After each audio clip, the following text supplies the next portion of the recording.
जंगल के बीचों बीच एक विशाल एलिफेंट रहता था। वह अपनी विशालता के लिए ही नहीं बल्कि अपनी काइंडनेस और दूसरों की मदद करने की प्रवृत्ति के लिए भी प्रसिद्ध था। हाथी हमेशा नीडी जानवरों की सहायता करता था, चाहे वह किसी मुसीबत में फंसा हो या किसी चीज की तलाश में। इस कारण से जंगल के सभी जानवर उससे लव करते थे और उसकी बहुत रिस्पेक्ट करते थे। एक दिन जैसे ही सूरज ढलने को था, हाथी को बहुत तेज थर्स्ट लगी। उसने सोचा कि नदी पर जाकर पानी पी लिया जाए। जब वह नदी के किनारे पहुंचा तो उसने देखा कि एक बड़े रॉक के नीचे एक मगरमच्छ दबा हुआ दर्द से कराह रहा।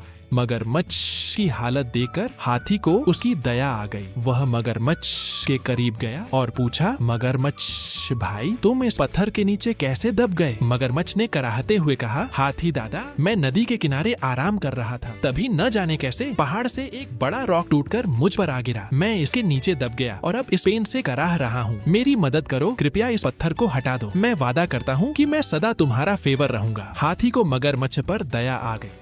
उसे थोड़ा फियर भी था क्योंकि वह जानता था कि मगरमच्छ बहुत ही चालाक होते हैं। इसलिए उसने कहा, ठीक है मगरमच्छ भाई, मैं तुम्हारी मदद करूंगा, लेकिन पहले मुझे वादा करो कि तुम मुझ पर अटैक नहीं करोगे। मगरमच्छ ने विश्वास दिलाते हुए कहा, हाथी दादा, आप निश्चिंत रहें, मैं वादा करता हूँ कि मैं आप पर कभी हमला नहीं करूंगा। हाथी ने मगरमच्छ पर विश्वास किया और धीरे धीरे उस बड़े पत्थर को हटाने लगा। जैसे ही पत्थर पूरी तरह से हट गया, मगरमच्छ ने अचानक अपने विशाल जॉज खोले और हाथी के अगले पैर को कसकर पकड़ लिया। हाथी दर्द से चीख उठा, मगरमच्छ भाई, ये क्या कर रहे हो? तुमने तो वादा किया था कि तुम मुझ पर हमला नहीं करोगे। मगरमच्छ हंसते हुए बोला, मैंने जो कहा था वो सिर्फ तुम्हें फूल बनाने के लिए था। अब मैं तुम्हें नहीं छोड़ूंगा। हाथी की चीख सुनकर कुछ ही दूरी पर आराम कर रहे बेर का ध्यान उसकी ओर गया। वह जल्दी से नदी के किनारे पहुंचा और देखा कि मगरमच्छ हाथी के पैर को अपने जबड़े में पकड़े हुए। उसने पूछा, हाथी भाई, ये क्या हो रहा है? हाथी ने कराहते हुए मगरमच्छ की पूरी कहानी भालू को सुना दी और मदद की गुहार लगाई। भालू ने ध्यानपूर्वक पूरी बात सुनी और फिर मगरमच्छ की ओर देखकर बोला, क्या तुम सच में उस पत्थर के नीचे दबे थे? मगरमच्छ ने गुस्से में कहा, हाँ, मैं उस पत्थर के नीचे दबा था। तुम मेरी बात पर विश्वास क्यों नहीं करते? भालू ने चालाकी से कहा, मुझे तब तक विश्वास नहीं होगा जब तक मैं खुद न देख लूं। हाथी भाई, जरा इस मगरमच्छ के ऊपर फिर से वो पत्थर रख दो ताकि मुझे पता चल सके कि ये किस तरह से दबा था। मगरमच्छ को यकीन हो गया कि भालू सचमुच यह देखना चाहता है कि वह कैसे पत्थर के नीचे दबा था। उसने हाथी का पैर छोड़ दिया और कहा, ठीक है,